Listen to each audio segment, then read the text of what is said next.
السلام علیکم ورحمۃ اللہ وبرکاتہ۔ اعوذ باللہ من الشیطان الرجیم، بسم اللہ الرحمن الرحیم۔ رب اشرح لی صدری ویسر لی امری واحلل عقدۃ من لسانی یفقہوا قولی۔ محمد کی محبت دین حق کی شرط اول ہے، محمد کی محبت دین حق کی شرط اول ہے، اسی میں ہے اگر خامی تو سب کچھ نامکمل ہے۔ میں سورہ ال عمران کی آیت 159 کا ٹرانسلیشن اینڈ ایکسپلینیشن کروں گی۔ آپ رسول صلی اللہ علیہ وسلم کے اخلاق کے بارے میں اللہ تعالیٰ فرماتے ہیں کہ یہ اللہ تعالیٰ کی رحمت ہے کہ آپ ان کے لیے نرم دل ہیں۔ اگر آپ سنگ دل ہوتے تو سب آپ سے دور ہو جاتے، بکھر جاتے، بس آپ معاف کر دیجئے۔ آپ ان کے لیے بخشش کا مطالبہ کیجئے اور معاملے میں ان سے مشورہ لیجئے۔ پھر جب پختہ عزم کر لیں تو اللہ پر بھروسہ کر لیں، بے شک اللہ تعالیٰ توکل کرنے والوں کو پسند فرماتا ہے۔ اس آیت میں اللہ کے رسول کی شخصیت ابھر کر سامنے آتی ہے۔ آپ کا اخلاق اس کی سب سے بڑی خوبی ہے اور سب سے بڑی علامت ہے کہ آپ رحمت للعالمین تھے۔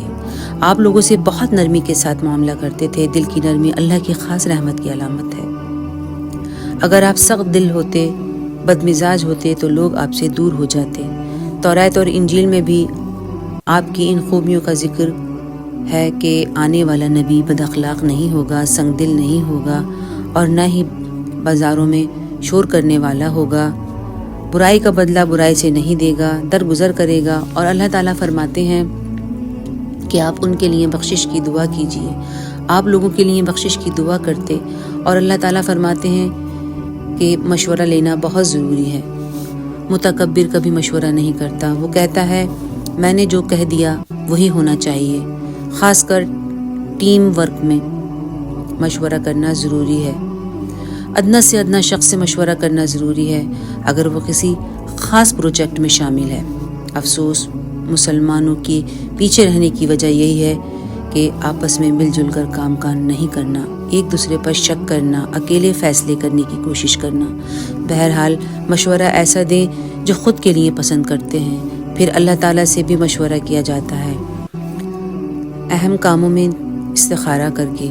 پھر دوسری بات، اللہ تعالیٰ نے رسول صلی اللہ علیہ وسلم سے یہ فرمائی کہ جب آپ عزم کریں تو آپ بالکل نہیں ڈگمگائیں، مجھ پر بھروسہ کریں۔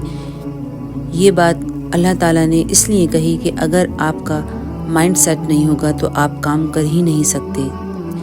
جب سب کے مشورے سے طے کر لیا تو بس آپ مجھ پر توکل کریں، بھروسہ کریں، کیونکہ اللہ تعالیٰ توکل کرنے والوں کو بہت پسند کرتا ہے۔ آپ کی نمازوں میں بھی بے حد اللہ سے محبت اور خشوع و خضوع ہوتا تھا۔ ذرا ہم اپنی نمازوں کو چیک کریں۔ اقبال نے کیا خوب کہا ہے، دل میں خدا کا ہونا لازمی ہے اقبال، دنیا تیری بدل دے وہ سجدہ تلاش کر۔ اسی طرح جب آپ اپنے ساتھیوں سے معاملہ فرماتے تو بہت توجہ فرماتے۔ عام طور پر جب ہم اچھے اخلاق سے کام لیتے ہیں تو ہم اچھے اخلاق کا کیا معنی سمجھتے ہیں کہ دوسروں کا دل رکھنے کے لیے غلط بیانی سے کام لیا جائے یا یہ کہ جھوٹ بولا جائے۔ اللہ کے رسول صلی اللہ علیہ وسلم نے کبھی بھی غلط بیانی سے کام نہیں لیا۔ جو بات ان کے دل میں ہوتی وہی زبان پر ہوتی۔ آپ کے ان اوصاف کا بیان تورات میں بھی ہے، جس طرح آپ کے اوصاف قرآن میں بیان کیے گئے ہیں۔ مثلا اے نبی، ہم نے آپ کو گواہ بنا کر بھیجا، خوشخبری دینے والا اور ڈرانے والا بنا کر بھیجا اور امیوں کی آماجگاہ بنا کر بھیجا۔ آپ میرے بندے اور رسول ہیں اور میں نے آپ کا نام توکل کرنے والا رکھا ہے۔ آپ کے ذریعے اللہ تعالیٰ نے انسانوں کو ہدایت بخشی۔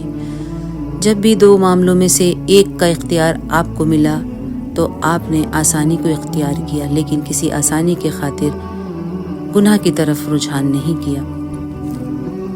آپ وہ عظیم ہستی ہیں جس پر اللہ تعالیٰ کی رحمت برسی۔ مشرق ہو یا مغرب، شمال ہو یا جنوب، دنیا کے گوشے گوشے میں آپ کا ذکر خیر ہو رہا ہے۔ اللہ کے رسول نے صرف دعاؤں سے کام نہیں لیا بلکہ کوششیں کی، امت کو آگاہ کرنے کے لیے رات دن محنت کی۔ اور آج ہم مسلمانوں کا کیا حال ہے؟ بس ہم چند دعاؤں سے ہی مطمئن ہو جاتے ہیں، بس دعاؤں تک محدود رہتے ہیں اور ہماری کوششیں گم ہو گئیں۔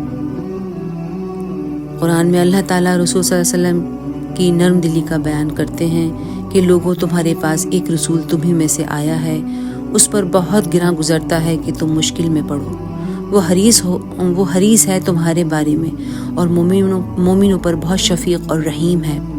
مومن ہمیشہ وسیع دل کا ہوتا ہے، کسی کی بڑائی کا تعلق عمر یا مال کی وجہ سے نہیں ہوتا، بڑائی کا تعلق انسان کے دل اور اس کی ظرف کی بڑائی سے ہوتا ہے۔ یاد رکھیں، چھوٹے دل والے کبھی بڑے نہیں ہو سکتے، چاہے عمر میں کتنے ہی ہو یا کتنا ہی مال ہو ان کے پاس۔ اسلامک لیڈرشپ میں سب سے اہم کوالٹی نرم دلی ہے جو ہمارے نبی صلی اللہ علیہ وسلم میں تھی۔ اور مشوروں کے معاملے میں ہماری جماعتوں کا کیا حال ہے؟ اگر کسی کا مشورہ غلط نکل گیا تو اس سے کاٹ کرنے لگتے ہیں اور اس کو ایک طرف کر دیتے ہیں۔ جب ابو بکر کو خلیفہ بنایا گیا تو انہوں نے کہا، میں ایک انسان ہوں، اگر میں اچھا کروں تو ساتھ دینا اور اگر مجھ سے غلطی ہو جائے تو میرا ہاتھ پکڑ لینا، مجھے روک دینا۔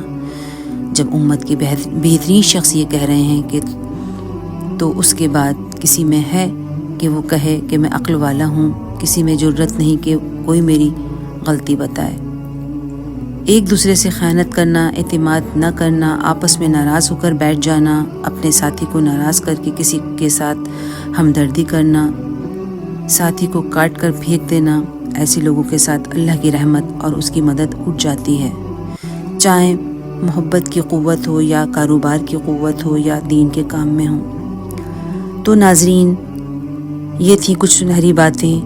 رسول صلی اللہ علیہ وسلم ہمارے لیے بہترین نمونہ ہیں۔ دلوں کی دوری سے اللہ کی رحمت اٹھ جاتی ہے۔ حل یہی ہے کہ اللہ تعالی ہمیں درگزر کرنے والا، نرم دل اور دوسروں کے ساتھ اچھی اخلاق سے پیش آنے والا اور مشورہ کرنے والا اور دوسروں کے لیے دعا کرنے والا بنا دے۔ آمین یا رب العالمین۔